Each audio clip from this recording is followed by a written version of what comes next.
Hello everyone and welcome back to the channel. Today I have an update for you on a story that I covered earlier this year at the beginning of May, revolving around a 23-year-old airman named Roger Fortson who was shot and killed in his apartment. This case got a lot of attention for BLM reasons, but also because Fortson was a gun owner who happened to open the door with his pistol down at his side. Now, for those of you that missed the original story, I will link the video here. The video above does contain the body cam footage of the entire encounter between the officer and Fortson.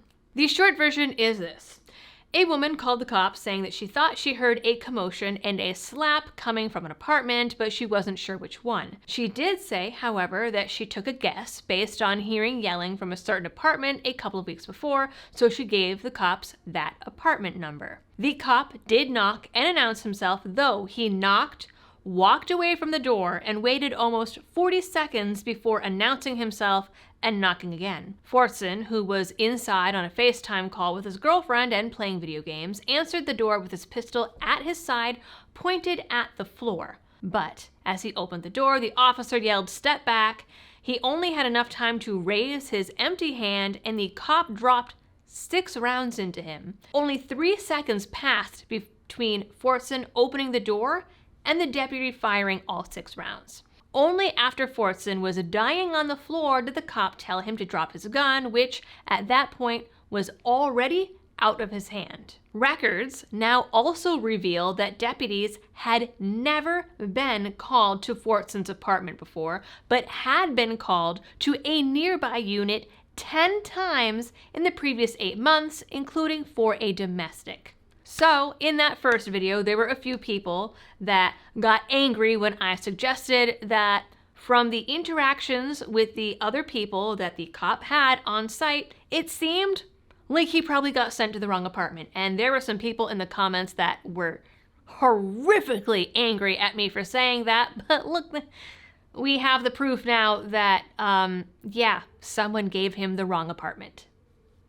Now, before I get to the rest of the details here, today's video is brought to you by Blackout Coffee Company. Blackout is your friendly neighborhood and family-owned coffee roaster backed by traditional values and a love for the Second Amendment. They support lots of great channels like mine and even have special partner roasts where the proceeds go directly to some of your favorite gun rights groups like GOA and FPC. So, to help support the channel and get a great cup of coffee that you can be proud of, go to blackoutcoffee.com/libertydoll.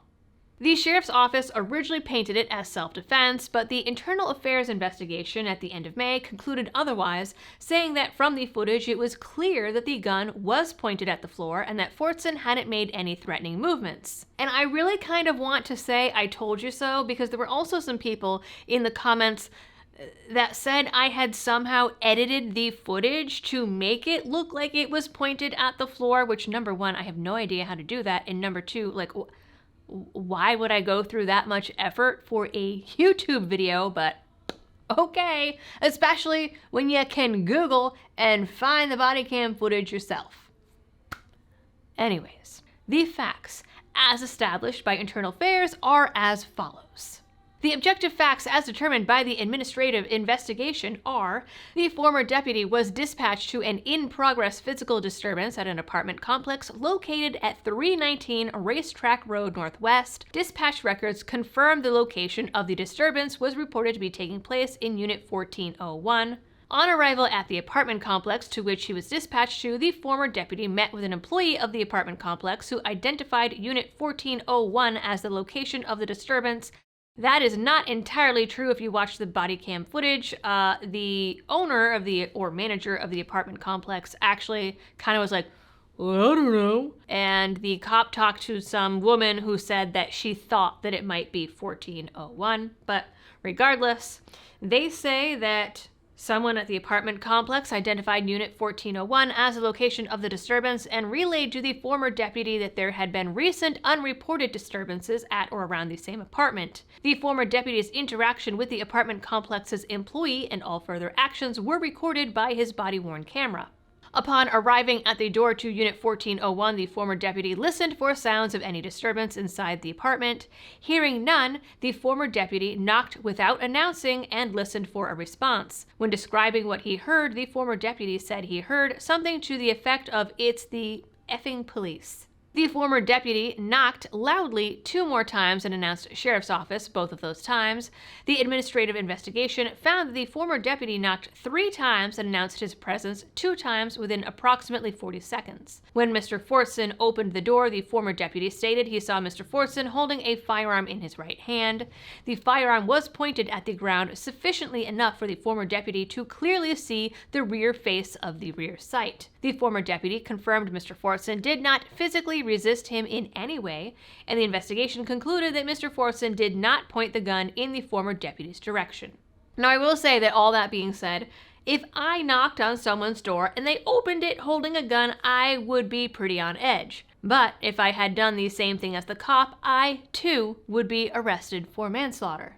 Now, according to Forson's girlfriend, he had no idea who was at the door, and I could see how that is possible because, again, the cop knocked, walked away, and waited almost 40 seconds before announcing himself. If I heard a knock on my door and looked at the peephole and didn't see anyone and no one said anything, I would be kind of spooked myself. Now, regardless of your thoughts on that part of it, simply owning a gun or answering the door with a gun should not be a death sentence.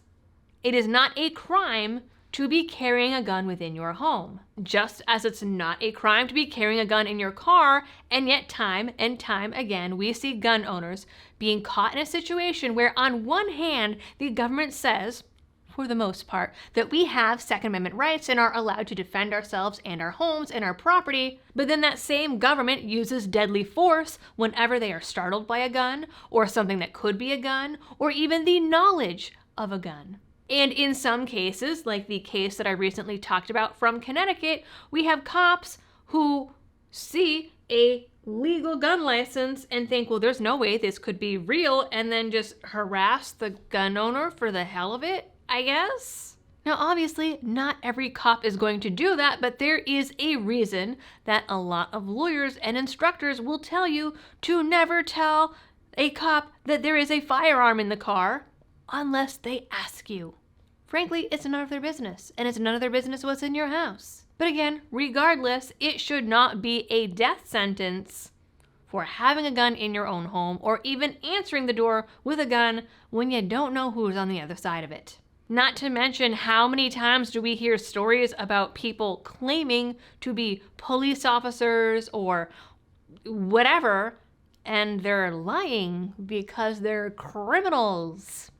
Either way, Eddie Duran, who turned himself in on Monday after news of the manslaughter charges was announced on Friday, had told investigators that he shot Fortson because Fortson had aggression in his eyes, and it is him or me at this point, and I need to act as opposed to react.